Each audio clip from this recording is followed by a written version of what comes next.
اعوذ باللہ من الشیطان الرجیم بسم اللہ الرحمن الرحیم ربی یسر ولا تعسر وتمم بالخیر۔ تاریخ طبری جلد اول کا ہم مطالعہ کر رہے ہیں۔ آج کے ایپیسوڈ میں حضرت ایوب علیہ السلام کا ہم تذکرہ کریں گے۔ ایک قول کے مطابق حضرت ایوب علیہ السلام بھی حضرت اسحاق علیہ السلام کی اولاد میں سے ہیں۔ ابن اسحاق نے سکہ لوگوں کے واسطے سے وہب بن منبع کا یہ قول نقل کیا ہے کہ حضرت ایوب علیہ السلام روم سے تھے اور ان کا شجرہ نسب یوں ہے: ایوب بن حوس بن زارق بن عیس بن اسحاق بن ابراہیم۔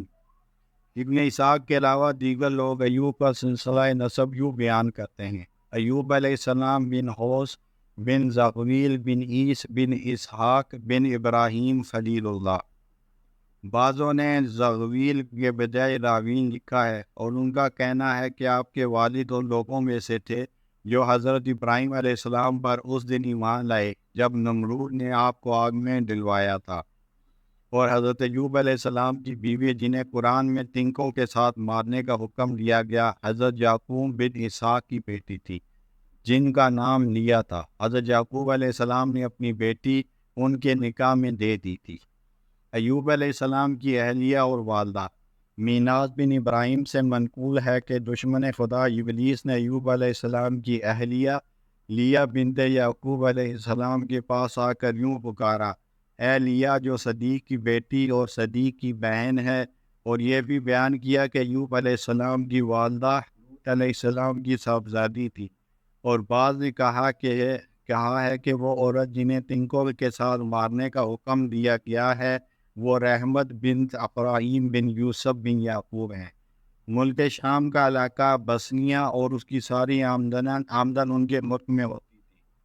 ایوب علیہ السلام کی آزمائش وہب بن منبع سے منقول ہے کہ ابلیس ملعون نے فرشتوں کو آپس میں یعقوب علیہ السلام کے لیے دعا کرتے ہوئے سنا، اور وہ یہ اس وقت کی بات ہے جب اللہ تعالیٰ نے ان کا تذکرہ فرمایا اور ان کی تعریف فرمائی۔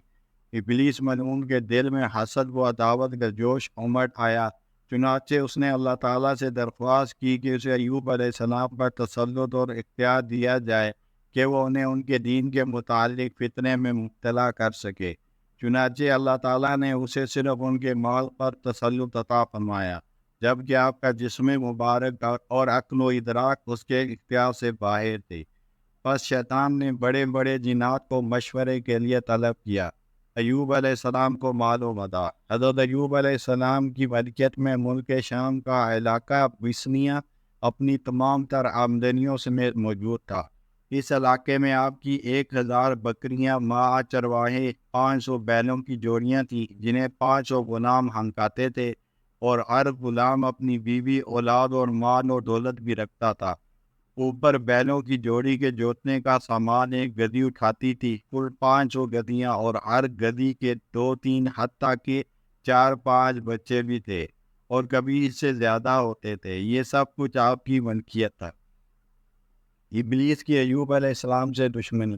ابلیس نے اپنے کارندوں کو جمع کر کے کہا کہ تمہارے پاس کتنی قوت و طاقت اور علم ہے، کیونکہ اب مجھے ایوب علیہ السلام کے مال پر اختیار مل چکا ہے، اور یہ ایک ایسا زبردست دھچکا ہے کہ جس میں بڑے بڑے لوگوں سے صبر کا دامن چھوٹ جاتا ہے۔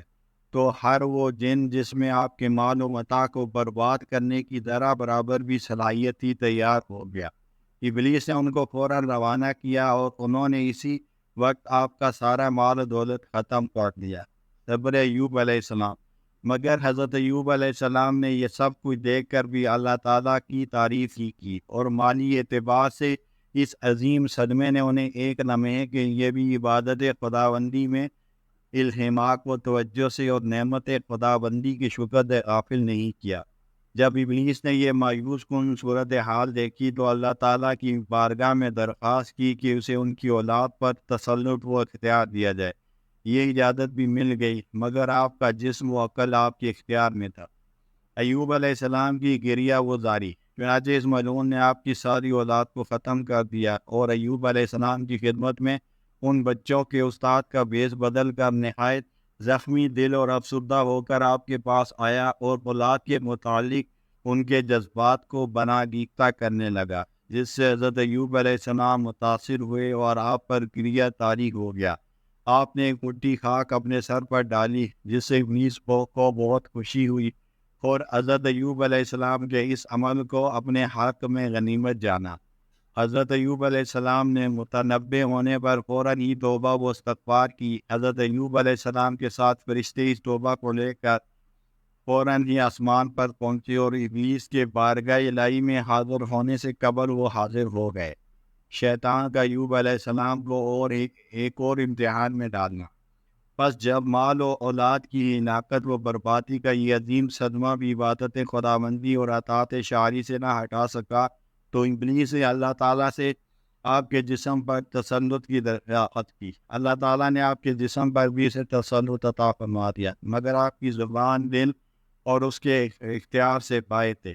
چنانچہ جب آپ سجدے میں مشغول تھے تو ابلیس نے آپ کے گلے میں ایسی پھونک ماری کہ سارا بدن شمع کی مانند تپنے لگا، اور آپ کی حالت یہ ہو گئی کہ جسم مبارک میں تعفن پیدا ہو گیا، جس کی وجہ سے بستی والوں نے آپ کو بستی سے نکال دیا اور آپ کو باہر گھوڑے پر چھوڑ آئے، سوائے آپ کی اہلیہ محترمہ کہ آپ کے پاس کوئی نہ جاتا تھا۔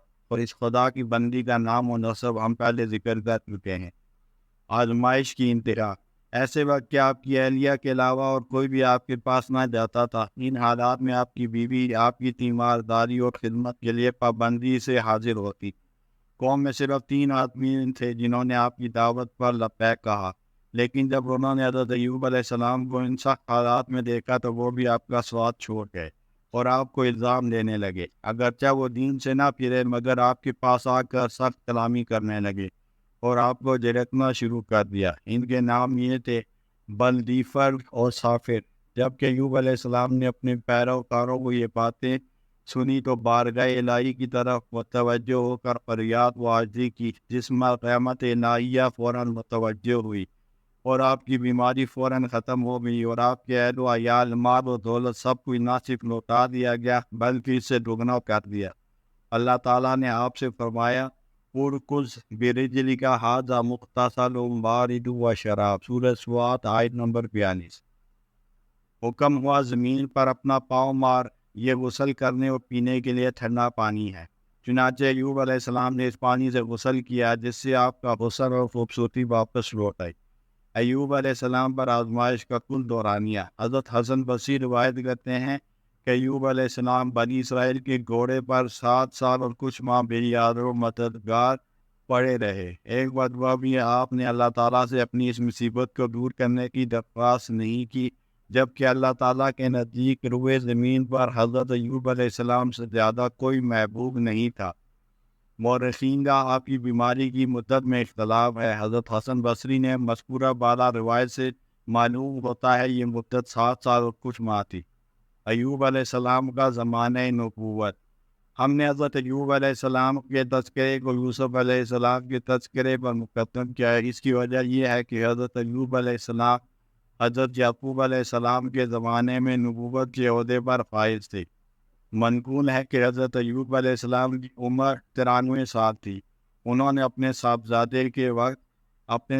وفات کے وقت امل کے نام اپنی جانشینی کی وصیت کی تھی، اور آپ کی وفات کے بعد اللہ تعالیٰ نے آپ کے بیٹے شیبر بن ایوب کو منصب نبوت سے سرفراز فرمایا اور ان کا لقب ذوالکفل رکھا اور انہیں دعوت توحید کا حکم فرمایا۔ حضرت ذوالکفل تمام عمر شام ہی میں مقیم رہے، حتیٰ کہ وہیں آپ کا انتقال ہوا۔ آپ کی عمر 95 سال۔ وفات کے وقت ذوالکفل نے اپنے بیٹے شبر کے لیے جانشینی کی وصیت فرمائی۔ حضرت ذوالکفل کے بعد حضرت شعیب علیہ السلام کو اللہ تعالیٰ نے منصب نبوت عطا فرمایا۔ ان کا سلسلہ نسب اس طرح ہے: شعیب بن سمعون بن ایفا بن ثابت بن مدین بن ابراہیم علیہ السلام۔ وآخر دعوانا الحمد للہ رب العالمین۔